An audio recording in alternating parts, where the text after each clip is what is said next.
Back in January of 2025, Ligeia and I started doing very short episodes, which we called minisodes, about books and reading on a separate podcast. Over time they became a bit longer because we like talking about books, and we've now moved obviously to the Devil's Library. So we've recovered some of those earlier episodes. The sound quality in places is a bit dodgy, so apologies for that, but enjoy these.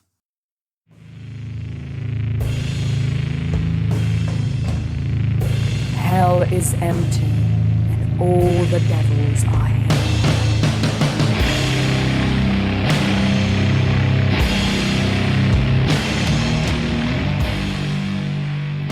Hello everyone! This is our second minisode that we dedicate to a book or a book review. Today, here with me is Leraje. I'm Hail Satan. Hi, and my name is Ligeia. Hail Satan! So, for those of you who were listening to the first minisode that we dedicated to one book, we didn't tell you which book we are going to talk about today. Would you like to? Well, we said it was a classic, didn't we? We said it was a classic. Yes. And it is. It is, drum roll, The Exorcist by William Peter Blatty. Blatty, yes. So I guess because we are just starting with these books, book reviews, this was my choice, The Exorcist. But the reason why I chose this is because I think it's such an iconic movie and a book, which like the book was first, but I think that more people know the movie, so that's why I'm saying it like that. Yeah. So I just wanted to make sure that people who know the movie and like the movie would maybe give it a try and read it. And so where do we even start? So as I understand it, this is the first time you've actually read the book, isn't it? It is for me, yes. Yeah.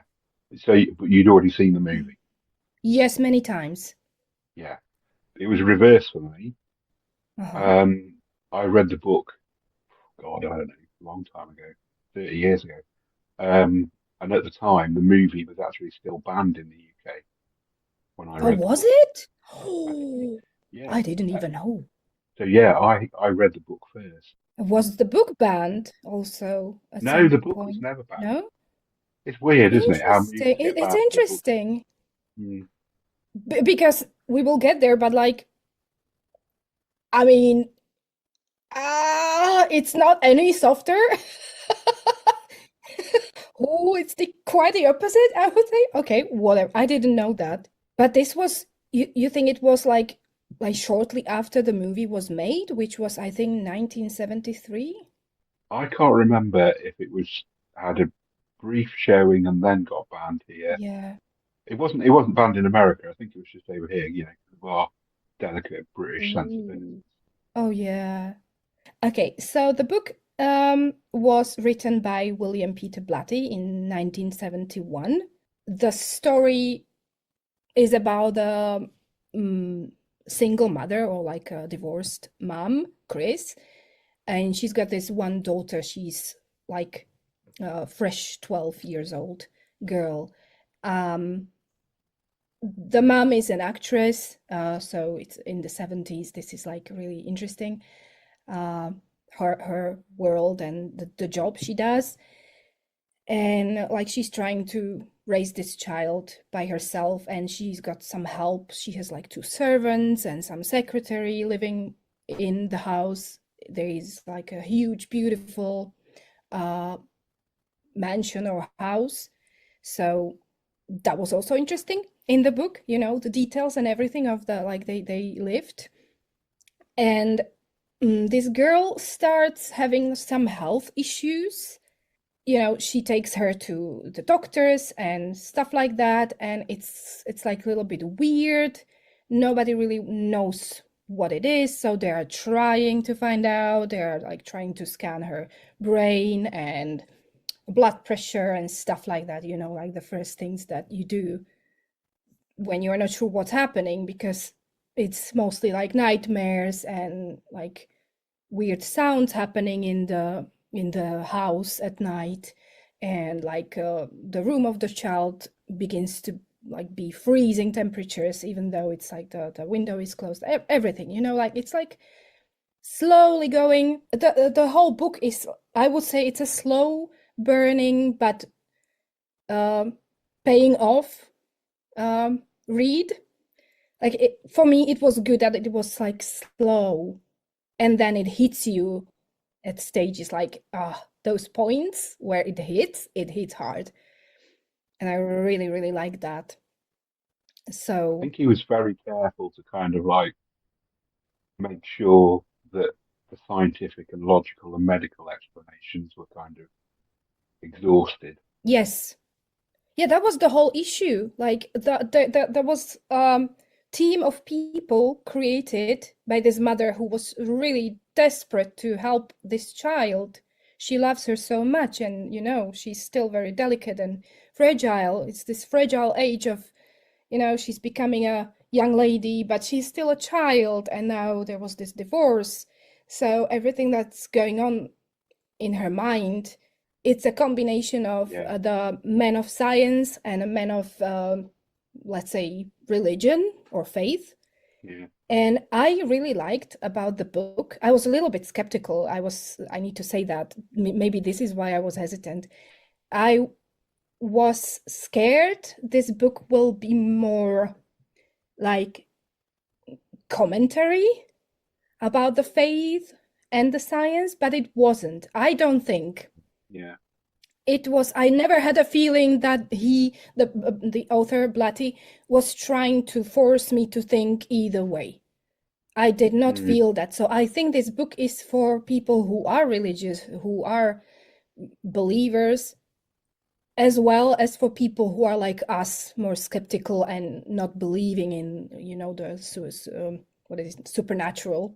I mean, I think the time it was written was kind of quite telling as well. It's kind of at the sort of the middle of the kind of like age of rationalism, Yes. um, when America was coming off the back of very successful uh, moon landings and scientific endeavors and Mm-hmm. things like that. And it seemed very clear to me that he wanted to make sure that the science was well explored Yeah. before he wanted to make sure that when the kind of like demonic possession was presented for exactly what it was, that there could be no other explanation for it. Yes, exactly. I made some notes about it here, like the the tension he was able to create uh between all these people who were really trying to find what it is that's torturing Yeah, this girl. yeah. I had a feeling that they really did try everything they could. Well, they did. I mean, even Father Karras, his first impulse was to say, "Have you taken her to a psychiatrist? Yeah, Have you exhausted all the medical possibilities?" And yeah, he's kind of like a Jesuit priest, yeah. so it was very rooted in the kind. He definitely wanted to make it as real and based in science. Yeah, I really love that about this book. Like it wasn't just like a, you know, like a fairy tale. Okay, so we have some demon here and we see ghosts. No, everybody could see what was happening. It wasn't just like one person observing something and nobody else can see it or there is no witness to it. There were many witnesses to what was happening. But still, it's like it's really, really interesting because it was also like the 70s, you know, the mental health wasn't that well explored. No, And they knew it. They knew, these doctors knew that maybe we just don't know. They were still trying to put some label on it, but the symptoms never actually fit. So, you know, that was also something that I was trying to like just go back in time in my mind. Like, okay, so these people really didn't have all the information we have, which I still think is really small even today. But like 50 years ago, to find mental illness symptoms and to know what to do with her, jeeps, you know, it's Yeah, terrifying. and there was all these kind of like other these kind of like secondary characters in the background that were also giving possible motivation to Reagan's illness. Oh So yeah. like Reagan thought at one point that Burke Dennings and Chris McNeil were kind of like having a relationship, and Yeah. Blatty seemed to be sort of like suggesting that maybe this was a reason why Reagan was acting. Like she was like not Yeah, unconscious, but what is it, like subconsciously angry about the yeah, angry divorce, about it. frustrated, didn't know what to do. It is possible, even though I have my own little theory, which I want to get Yeah, to, but I still have my notes here, so I just wanted to like I think many people will not agree with I what I'm just want gonna to say. say I just want to say for the purposes of the audio that Ligeia and I are doing this bit through video, and I can see the big pile of notes that you've Ah, got. yeah, yeah. I don't usually have any notes for any podcast, but like, I really like this book, and I didn't want to forget what I want to say. So I just wanted to pay attention to like small things. Please interrupt me. Please talk over me, Laraj, okay? Because I don't want to be unstoppable here. No, do it. Be unstoppable. Be ungovernable. Yeah, so where am I? I wanted to point out one thing that I want to know what you think. Um, I said many times now that I loved this book and his writing style and everything. But Yeah. there was one character that was so annoying to me. I was Oh, like, really? I'm gonna cut you out of the book. I couldn't. I see your face, Let me Larash. try and have a guess. Okay. Was it Kinderman, the Yes! detective?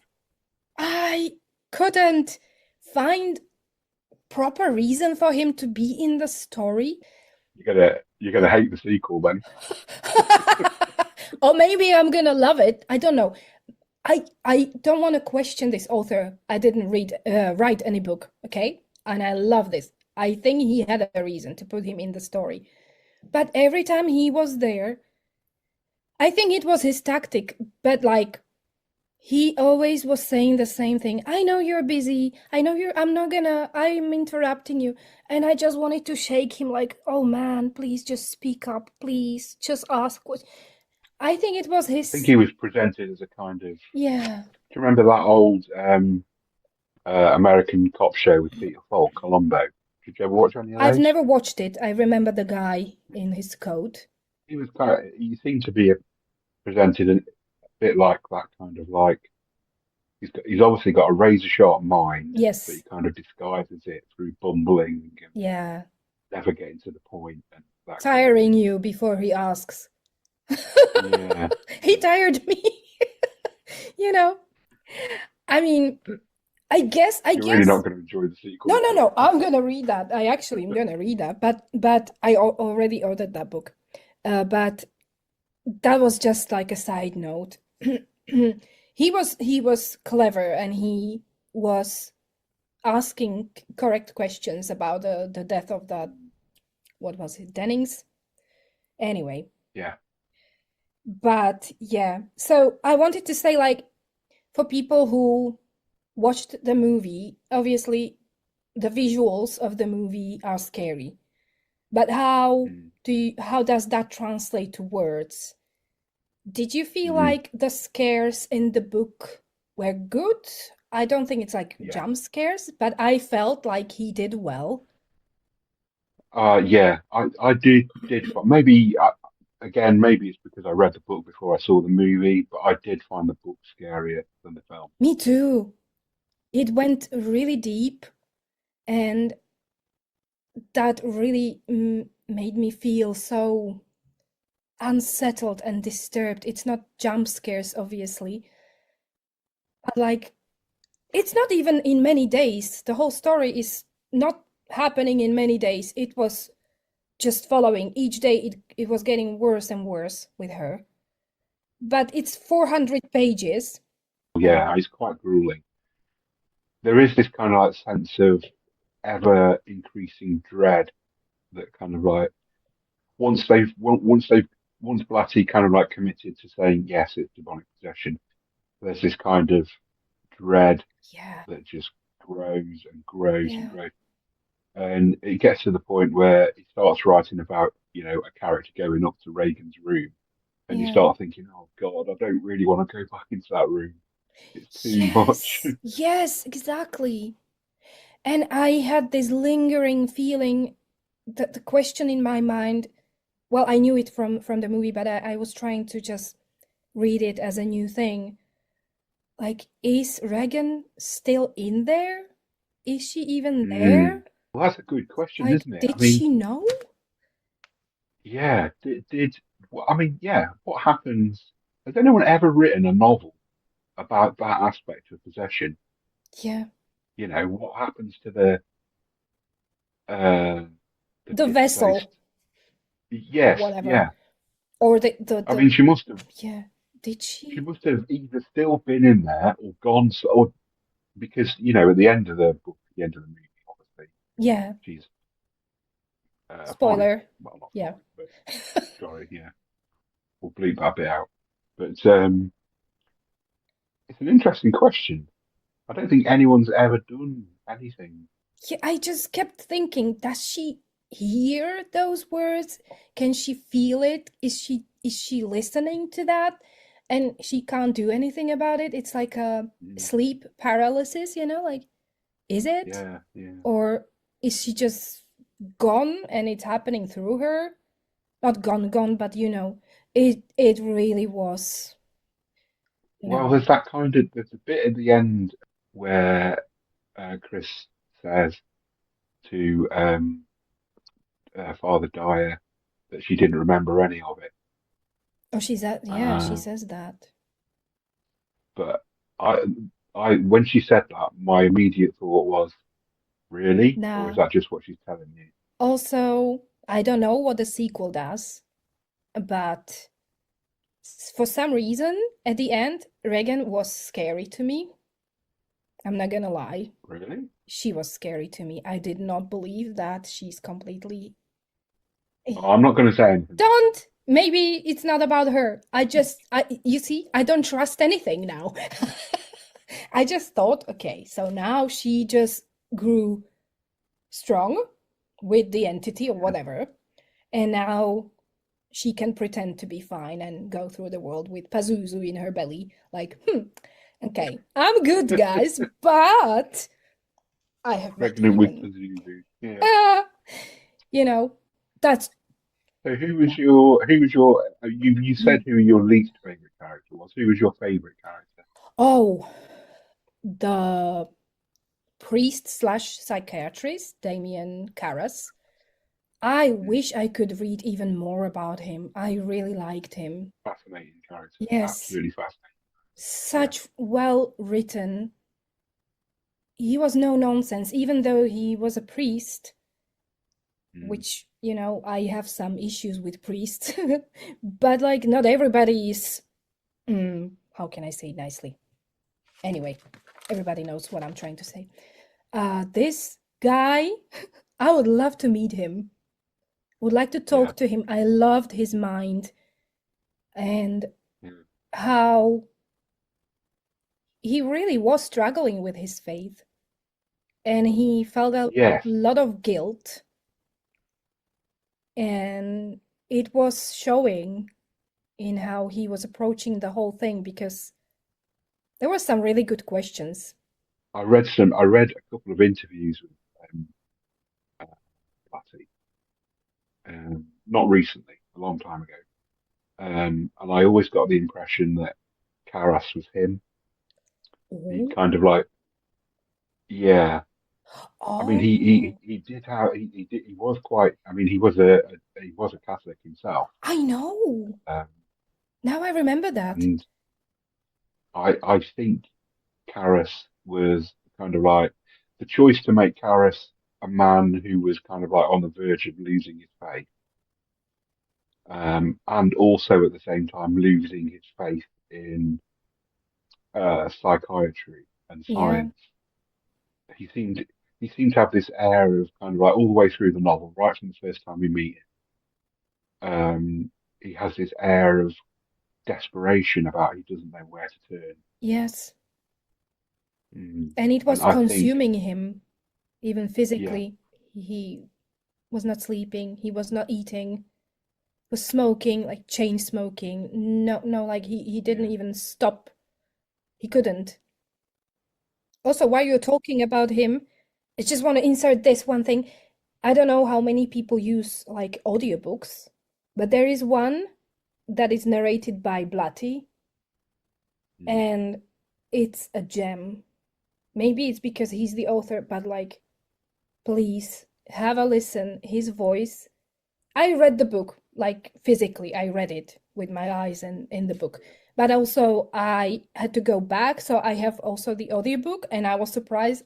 Oh my God, this guy's voice is reading it like he's painting a picture. It's so beautiful. It's a really master freaking chef's kiss. So I will come up with my little question slash theory. yeah, yeah, go. This is why I needed my notes, because I was thinking about if this maybe was all a metaphor to something Mm, else completely. What if Reagan was sexually abused and this whole oh, thing was her suffering afterwards?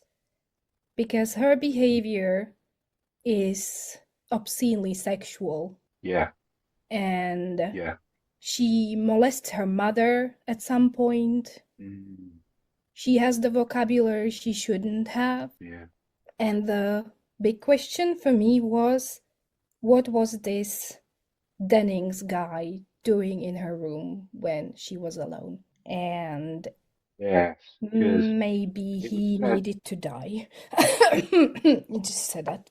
well, yeah. Do you know that has never occurred to me?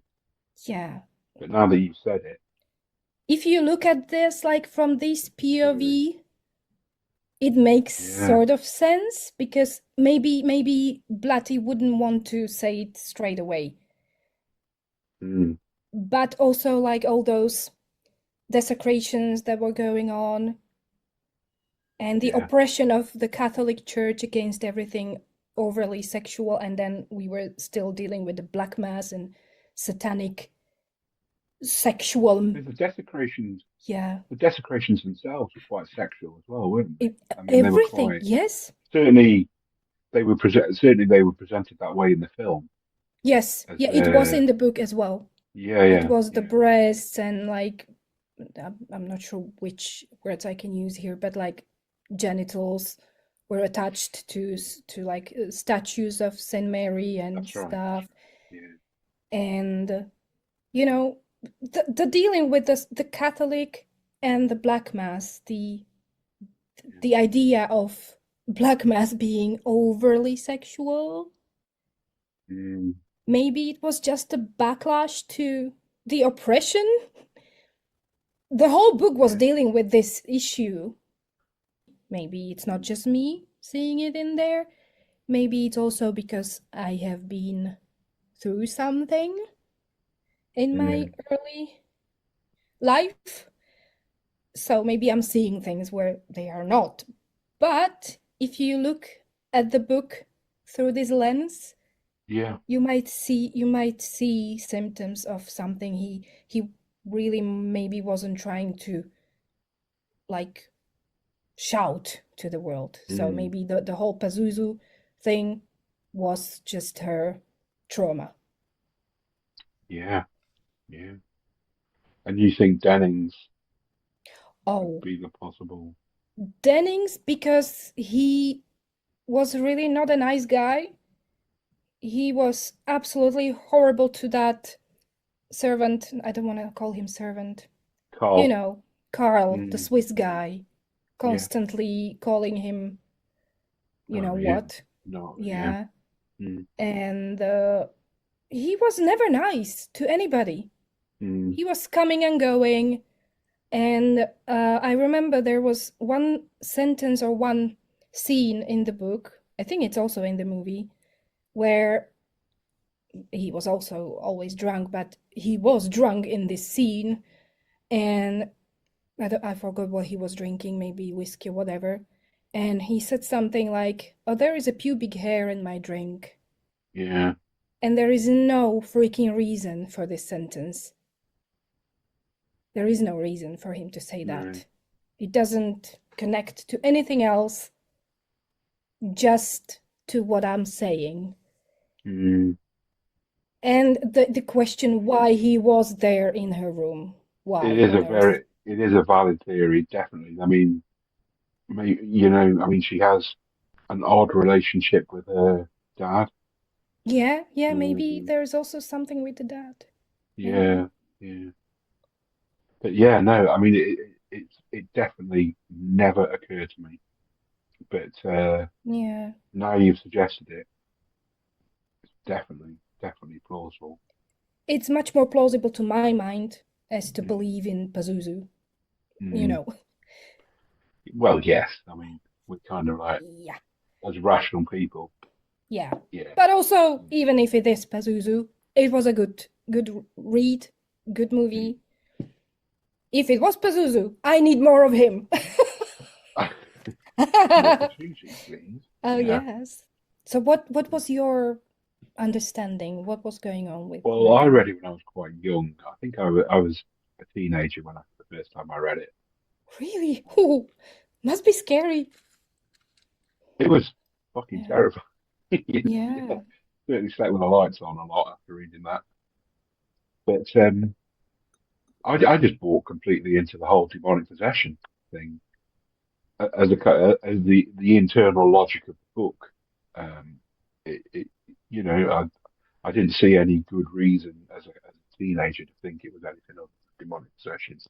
Yeah. But I think rereading it as an adult, I can certainly see why you think that.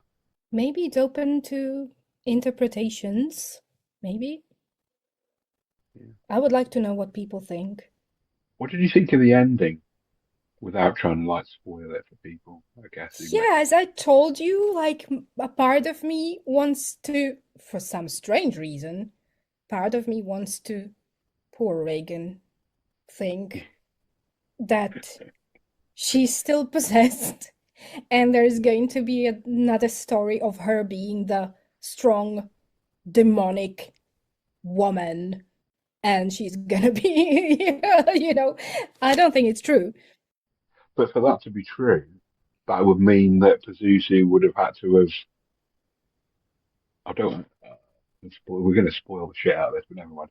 Um, Pazuzu would have had to leave her, go into Karis. Karis kills himself, Yes, and then Pazuzu would have to go back into Reagan. but how do we know the demon actually went to Karas? Just because he died? He killed himself. How do we know? I mean, I think that was what it's See, supposed I'm to. coming from. I'm coming from. I've got the benefit of having read the sequel. Okay. You see, we need another episode for the sequel. Yes, We will have to do it. definitely. And I have no idea what's written there, but you're smiling. So, okay, people. I don't think nothing you've said is invalidated by the sequel, Yeah, but equally it does clear up I'm a few of the completely wrong. questions. No, no, not at all, not at all. And to be honest with you, I don't think it's possible to be wrong about any work of Yeah, art. All art is subjective, and it yeah. means what it means to the person experiencing it. That's what it's beautiful about it. Yeah, exactly. Yeah, We are just sharing what we feel, what we think. exactly. So Yeah, yeah. if you people hate what we were saying, I don't know what to say. I couldn't imagine this movie being a book. I think, well, yes, no, that's true. But I do think that there's a kind of like when you approach a book that is a stone cold classic of the genre, there is, like you say, there's kind of like the possibility you worry in your own head that you're not going to like it. Yeah. If I do have a criticism of The Exorcist, it might be that I did find it very difficult to find a connection with any of the Yeah. characters. Yeah. And And that's not a criticism at all, but it's very difficult to imagine the inner life of a very famous actress. It's very difficult to imagine the inner life of a priest who's kind of like losing his faith. yeah. I couldn't find a way to really connect with any of the characters. And then I thought to myself, get the fuck over it. It doesn't really matter. Just enjoy the book. Mm-hmm. And I did. And you did. Yeah. Yeah. Okay. I think so. I think we've talked The Exorcist to death now, haven't we? Yes. And Yes. we So the will. minisode is long. So we are planning to read Legion, which is the sequel. Mm-hmm. We might read something else in between it just to give ourselves a bit of a breather. Breather, yes. But we will read Legion, and I will be particularly interested to see Oh, what you have to say about I am so interested now. Really. it. All right. Okay. So we will see you next time. Yes. Thank you for being here. Take Yeah. care. And Read a lot of books and enjoy a lot of books. oh, yeah.